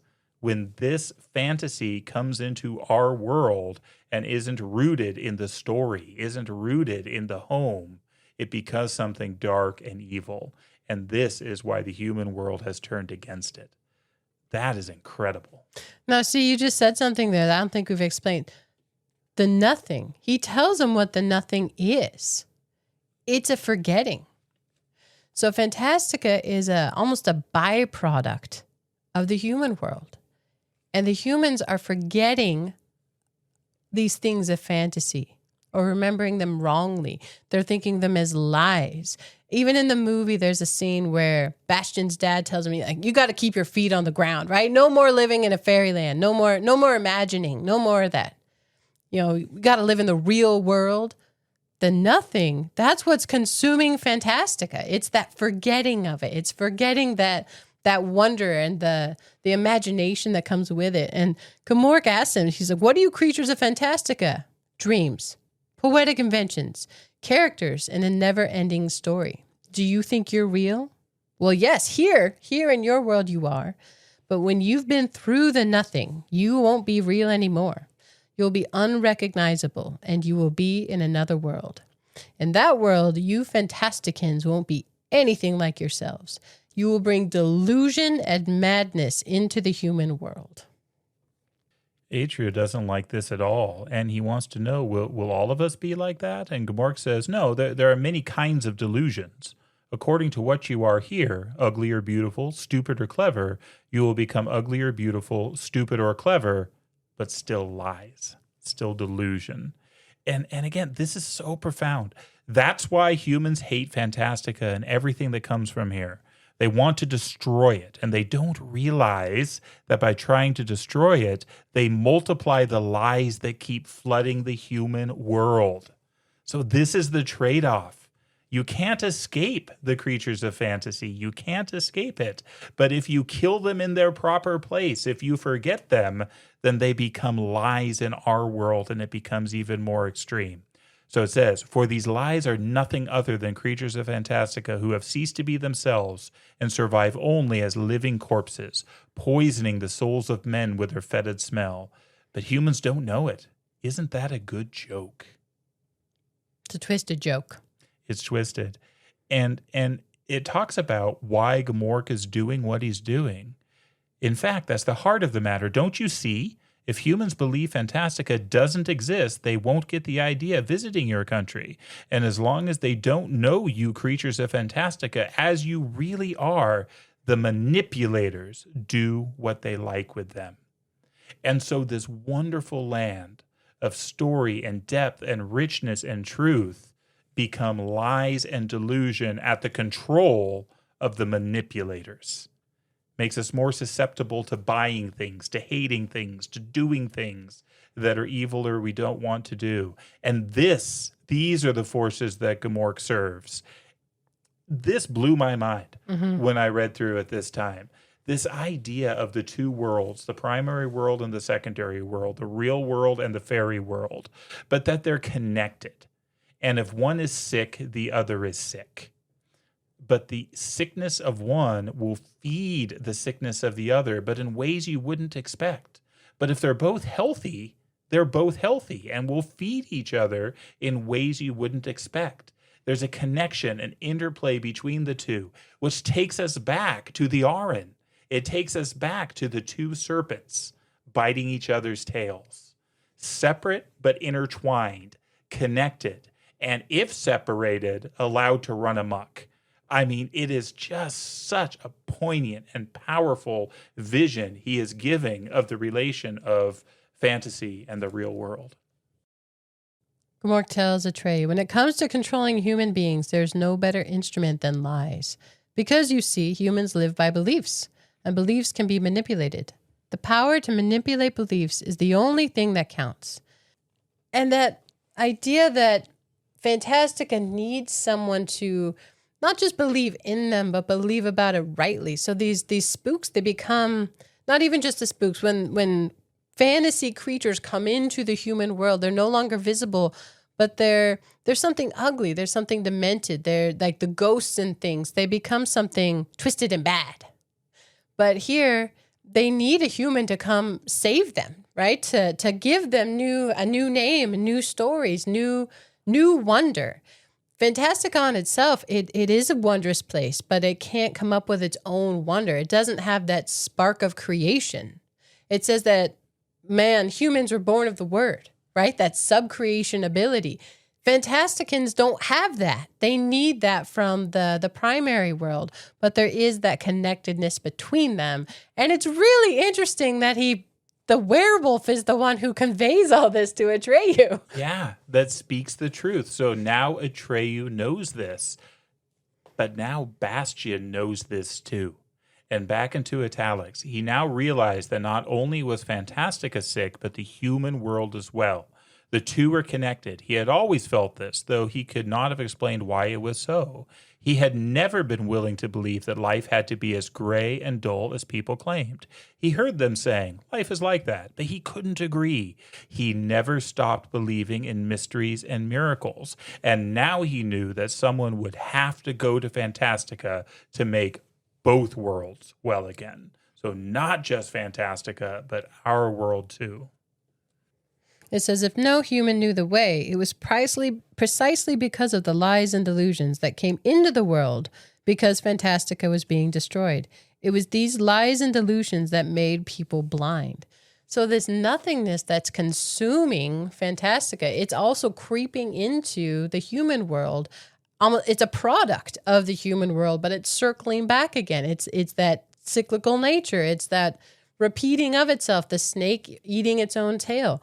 And the nothing itself is such an interesting thing because it's not even really a villain. It's not a bad guy. It's nothing. It's a loss. It's a void. And it's a loss of things that are important. So wonder and imagination. And instead the nothing is just meaningless. There's nothing to it. It's really brilliant. So profound. I know. Yeah, this scene, as you said, is the crux of this first half of the book. And it is deep and amazing. And the entire time they're having this conversation, Gamork doesn't know who Atreyu is. Gamork is explaining his role, his purpose, because he's going to die. And he's planning on dying or hoping to die before the nothing comes. Well, he's near death now. It describes how he's just mangy and starving, and he's really near the end, and he gets quite chatty, I guess. He does. He starts monologuing. He does. Atreyu, ever brave though, identifies himself. I am Atreyu, he said. And at this, Gamork laughs and dies and believes that he has been successful because he has delayed Atreyu long enough for the nothing to come. Atreyu approaches Gamork. He's dead now. And it says, even in death, the evil in him had lost none of its power. And Gamork's teeth snapped on Atreyu's leg. And Atreyu is stuck, bitten fast by Gamork, who is dead. And the nothing keeps getting closer and closer. I think the question Atreyu asks him at the end is interesting because he asks him, why? Why are you so wicked? What reason is there? And Gamork says, he replied darkly, because you creatures had a world and I didn't. He had no home. He had no place. And in so doing, he's become this twisted, evil thing. He's latched onto Atreyu's leg, even though he's dead. Atreyu can't escape. But luckily, he has a dragon. He has a dragon. Falkor has been circling, and we learn the story of what happened with Falkor.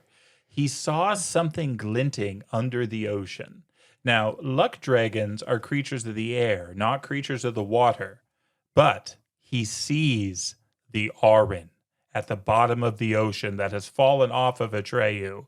And Falkor dives through the water. And of course he makes it. Of course he gets it. And now he is a bearer of the gem. And remember, for creatures of Fantastica, this gem is an indicator of the childlike empress's will. It's a guide.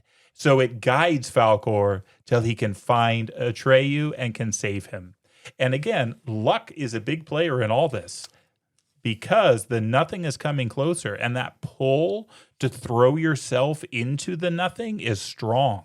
And it says that if Gamork hadn't bitten Atreyu, if it hadn't held him, Falkor never would have made it in time, because Atreyu would have run into the nothing and thrown himself away. But with luck, that doesn't happen. Yeah, the word luck and luckily shows up several times in these paragraphs, because even Falkor cannot get this werewolf off of Atreyu. He's trying to take him away, but the wolf is chained. Like Fenrir, I was surprised you didn't mention it. He's chained with this unbreakable chain. But the amulet, the Auryn, touches the wolf as they're trying to get Atreyu away. And luckily, that snaps him out of it. I mean, again, with the catastrophe, the things that shouldn't work out just in the nick of time because the nothing is creeping along next to them. They are saved and they are off into the air. And they are on their way to the ivory tower. And I love what this author does with Fantastica. This is another thing here that just delights me. Here, it seems necessary to pause for a moment and explain a special feature of Fantastican geography. Continents and oceans, mountains and watercourses have no fixed locations as in the real world. Thus, it would be quite impossible to draw a map of Fantastica. In Fantastica, you can never be sure in advance what will be next to what. Even the directions, north, south, east, and west, change from one part of the country to another. And the same goes for summer and winter, day and night. You can step out of a blazing hot desert straight into snowfields. In Fantastica, there are no measurable distance, so that near and far don't at all mean what they do in the real world. The practical upshot of this is they're able to get to the ivory tower because all of a sudden it's near them. Lucky. It all depends who is trying to reach the center. And the innermost center of Fantastica is the ivory tower. I like that it's all relative. Like, it is the center. Whatever else is going on, whatever doors you're going through and forests you're walking out into, doesn't matter. The ivory tower is at the center. And all the other things kind of focus around it, orbit around it in its way. But isn't that true in fairy, in Fantasyland? All the time, directions are bewildering, or the distance you couldn't possibly go, you die first. Well, there's a way. Yep. There's a way. There's a way. But the ivory tower's at the center. As they're approaching the center, this gives them a chance to talk about the childlike empress. And this is where we learn that Falkor has actually seen her before. He talks to Atreyu about how he must address her, says the childlike empress, or rather, the golden-eyed commander of wishes, because that's how you must address her when you come into your presence. Atreyu has never seen her, but Falkor has. He says that it was one night where the magnolia petals opened. She cast a glance at me, just one short glance, but I hardly know how to put it. That glance made a new dragon of me. So just encounters with the Empress are so important. And of course, this leads to a question that we touched on earlier, but that we certainly don't know an answer to. And I think we should just read this. Who is she? What do you mean? Auryn has power over all the inhabitants of Fantastica, the creatures of both light and darkness. It also has power over you and me, and yet the childlike Empress never exerts power. It's as if she weren't there, and yet she is in everything. Is she like us? No, said Falkor, she's not like us. She's not a creature of Fantastica. We all exist because she exists, but she's of a different kind. Then is she, Atreyu hesitated, is she human? No, said Falkor, she's not human. Well then, and Atreyu repeated his question, who is she? After a long silence, Falkor answered, no one in Fantastica knows. No one can know. That's the deepest secret of our world. I once heard a wise man say that if anyone were to know the whole answer, he would cease to exist. I don't know what he meant. That's all I can tell you. Atreyu and Falkor were not unaffected by their close brush with the nothing, though. It describes how both of them are gray. They're colorless now. They have been impacted, and they're both injured and tired and just getting run down. But Falkor does tell Atreyu, tell her the truth. Talk to the Empress, tell her the truth. And Atreyu's worried that she's going to be too sickly. What if it kills her? He's like, I don't think it'll work out like that. And he's like, yeah, of course you don't. You're a luck dragon. But there's something to that where he says, tell her the truth. And they get back to that labyrinth that we saw at the beginning. And at the beginning, the labyrinth was this rich garden, decadent, growing and just beautiful. It says the nothing had been at work here too, but only so small spots so far, but the nothing is spreading to everything. But they make their way to the magnolia bloom where the Empress lives. And this is so great. There was no path or stairway leading up to it. No one who reaches or has reached that pavilion can say how he got there. The last stretch of the way must come to him as a gift. Nobody can approach the heart on their own. It's only a gift. It is an act of grace that anybody comes into the presence of the childlike Empress. I think that's beautiful. Suddenly, Atreyu was in the doorway.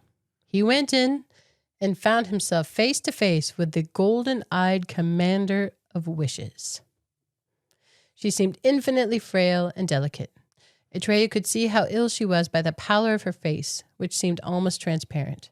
Her almond-shaped eyes, the color of dark gold, were serene and untroubled. She smiled.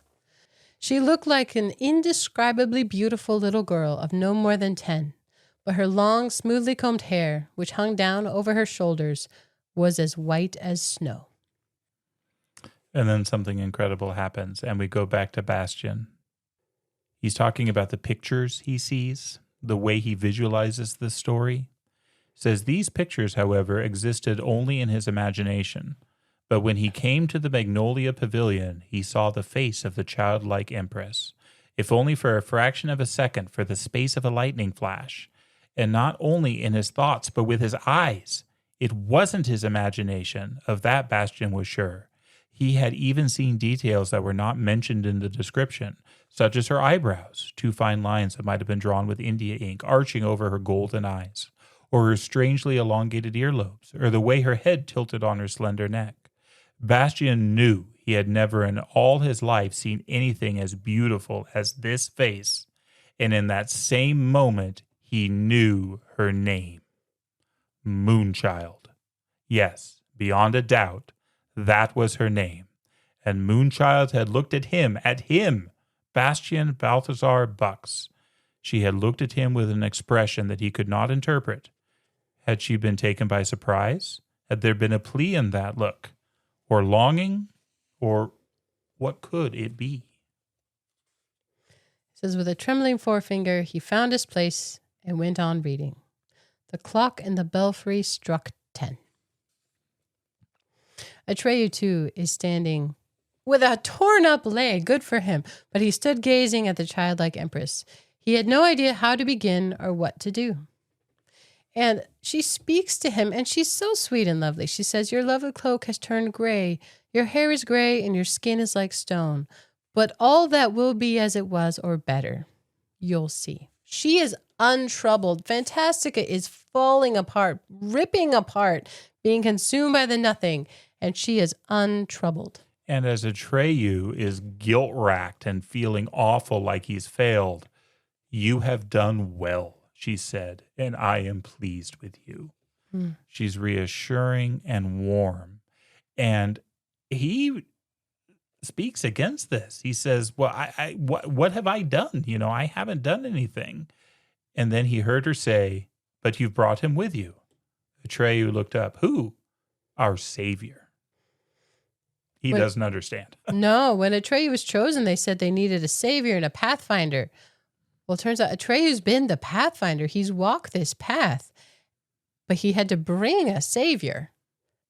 And the Empress says, you brought him with you. He can hear us right now. He can hear every word that we're saying. And it goes back and forth between Atreyu and Bastian, and they're both freaking out. Yeah. And Atreyu's like, why did you even send? You were toying with me the whole time. You knew you needed a new name. He gets upset. Like he was messed with here. He was played with. And she's like, no, you had to walk that path. And she's grateful to him and says that he will recover. His wounds will be treated and he will be able to rest. And she speaks about the words of Gamork. She speaks about what this werewolf has said. And Atreyu is really bothered. He says that when Fantastica is swallowed up by the nothing, he becomes a lie. Is that true? Yes, it is true, said the childlike Empress, and her golden eyes darkened. All lies were once creatures of Fantastica. They are made of the same stuff, but they have lost their true nature and become unrecognizable. But as you might expect from a half-and-half creature like Gamork, he told you only half the truth. There are two ways of crossing the dividing line between Fantastica and the human world, a right one and a wrong one. When Fantasticans are cruelly dragged across it, that's the wrong way. When humans, children of man, come to our world of their own free will, that's the right way. Every human who has been here has learned something that could be learned only here and returned to his own world a changed person. Because he had seen you creatures in your true form, he is able to see his own world and his fellow humans with new eyes. Where he had seen only dull, everyday reality, he now discovered wonders and mysteries. That is why humans were glad to come to Fantastica. And the more these visits enriched our world, the fewer lies there were in theirs, the better it became. Just as our two worlds can injure each other, they can also make each other whole again. Can you say recovery? Right. The entire topic of recovery that Tolkien talks about in fairy stories. Right there. That's exactly what that is. Where he had seen only dull, everyday reality, he now discovered wonders and mysteries. She does say that they have to go back, though. They go back a changed person. And she says, though, humans are our hope. One of them must come and give me a new name. And he will come. And she asks Atreyu, do you understand now why I asked so much of you? Only a long story full of adventures, marvels, and dangers could bring our Savior to me. And that was your story.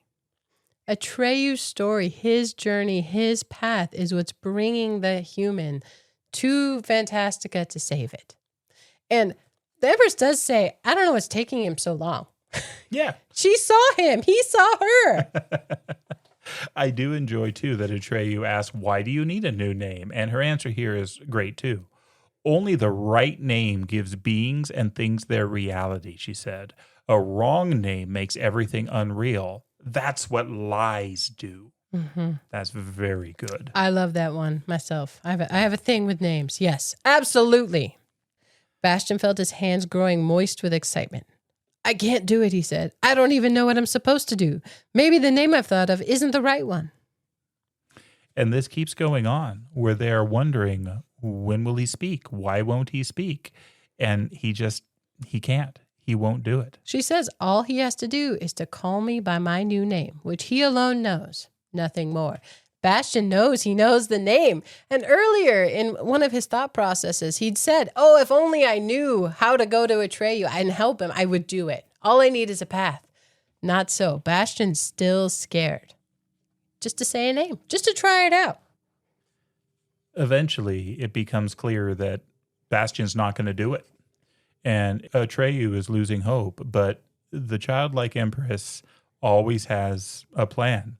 And so she describes something that she may yet do if Bastian makes her. She doesn't want to do it, but she can, and she is going to go find the old man of Wandering Mountain.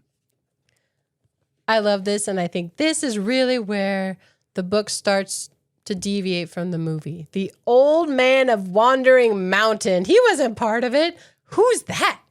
Came out of nowhere, but she knows him, and the description of him is very good. Atreyu has heard of him. He says, you mean he exists? And the old folk in our tent camps tell the children about him when they're naughty. He's like an old wives' tale. And she says, you never can tell about old wives' tales. And Atreyu has more questions. And he says, is he like you? Is he like you, the Empress? And she says, he is like me because he is my opposite in every way.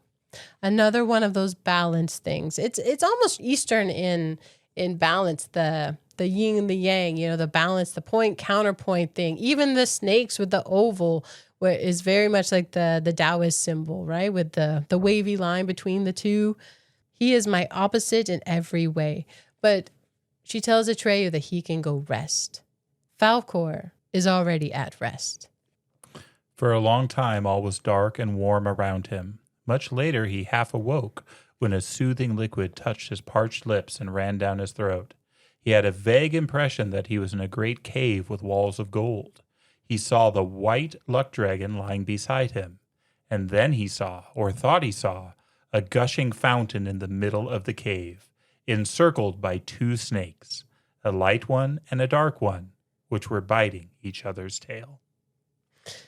He leaves the Empress alone, though. He doesn't want to. He says, how can I sleep when you're going to go off to do something and the world is falling apart? But he is given this time of rest. And she says, I'm not quite as forsaken as you think. I've already told you that there are some things you can't hope to understand. I have my 7 powers, which belong to me, as your memory or courage or thoughts belong to you. They cannot be seen or heard, and yet they are with me at this moment. I shall leave 3 of them with you in Falkor to look after you, and I shall take the other 4 with me as my escort. You needn't worry. You can sleep easy. And she's on this litter. Remember, she is not well, but she has these invisible powers that take up her litter, and she says, go. Keep going. Just keep going no matter where. The way you find the old man of Wandering Mountain is to happen across him, which that is such a thing in stories where you can only find it if you aren't looking or know where to go, but you can't be looking for it. You have to trick yourself into finding something. It's a matter of need and will. We have seen this several times. We see it in Fantasties with the dancers in the hall. We see it in Eye of the World when they're seeking the green man. Such a great trope. So just go. But like with Atreyu wearing the Auryn, which is the emblem of the Empress, there's a guidedness to it. Here, it's not random, but she does have to go a long ways. And as she's carried along, she is given, eventually, a message from the old man of the Wandering Mountain. He is very unwelcoming. Yeah, he wants her to stay away, to the point which when she finds his abode, which is described like this big egg on the top of a mountain, the Wandering Mountain, there's a ladder that gets lowered down, and every rung in the ladder has words telling her to go away. Clearly, turn back and go away. But she knows what she's doing, and she climbs the ladder rung by rung until eventually she is facing this old man. He calls himself the Chronicler. It's interesting that she needs a name, but she has one, the Golden-Eyed Commander of Wishes, more of a title than a name itself. He calls himself the Chronicler, letters unchangeable and dead, freeze what the living did and said. He writes it all down. And there's this fascinating back and forth on this. This reminds me of all the arguments about, predestination versus free will. You write down everything that happens, she said. Everything I write down happens, was the answer. This back and forth, but yes, everything that he writes down happens, and he writes down everything that happens. He speaks, but through the words that he's writing, it's very circular. And he wrote, and she heard him say, what does one see in a mirror reflected in a mirror? It's that nestedness of stories. But she tells him to read it. Read what you're writing. Yeah, she commands him to. And he is shocked by this. If the Neverending Story contains itself, then the world will end with this book. And the childlike Empress answered, but if the hero comes to us, new life can be born. Now the decision is up to him.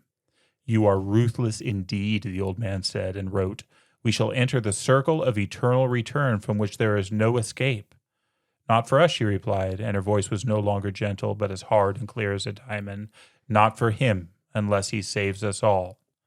Do you really want to entrust everything to a human? I do.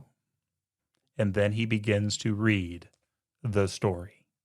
It says, Bastian heard it too, quite clearly, yet he did not understand the first words the old man said.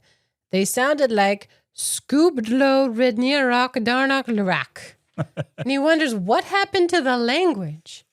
But remember how this book started backwards. Reading forward, that says, Carl Conrad Coriander, Old Books. This inscription could be seen on the glass door of a small shop. But naturally, this was the only way it looked if you were inside the dimly lit shop, looking out at the street through the plate glass door. Ooh, it's November. Stephen, it said it at the beginning. Now we know. I thought it was November, but I didn't want to say it. Totally November. It makes sense why it gets dark early. Yes. This is literally the beginning of the story. They're starting the story again from the beginning. And so what the childlike empress has done has set up an infinite regress. This is literally the never-ending story, because the ending contains the beginning, and it will just go over and over and over. And so Bastian listens through this. He hears the story, and he realizes what he must do until eventually, it says, Bastian was unaware of the tears that were running down his cheeks. Close to fainting, he suddenly cried out, Moonchild, I'm coming! In that moment, several things happened at once. The shell of the great egg was dashed to pieces by some overwhelming power. A rumbling of thunder was heard, and then the storm wind came roaring from afar. It blew from the pages of the book that Bastian was holding on his knees, and the pages began to flutter wildly. Bastian felt the wind in his hair and face. He could scarcely breathe. The candle flames and the seven-armed candelabrum danced, wavered, and lay flat. Then another, still more violent wind blew into the book, and the candles went out. The clock in the belfry struck 12. And my friends, that's as far as we're going to take it today. Part 1.